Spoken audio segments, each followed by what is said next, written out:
মামনি, এখানে কার জন্য দাঁড়িয়ে আছো? আজ কত সহজে যেতে যাবো না, একটু কাছে এসে।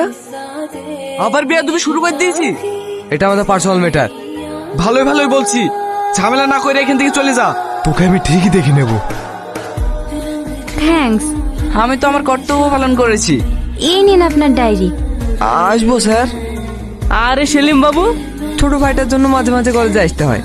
আপনি বলে ওকে দেখা করতে বলেছেন। কলেজে ওপেন স্মোকিং করে, কোনো স্যার কিছু বললে মুখে মুখে তর্ক করে, আবার মেয়েদেরকেও বিরক্ত করে বেড়ায়। বললে কিছু করিসনি? আমার ভুল হয়ে গেছে, নেক্সট টাইম এরকম আর হবে না। আমাদের কলেজে একটা ছোট্ট অনুষ্ঠানের আয়োজন করা হয়েছে, আপনি অবশ্যই আসবেন। রোহন, তুমি মঞ্চে এসো। প্রধান জানাবেন আমাদের মাননীয় প্রধান সাহেব সেলিম মহাশয়। সরি স্যার, আমি এনার হাত থেকে সম্মানপত্রটা নিতে পারবো না।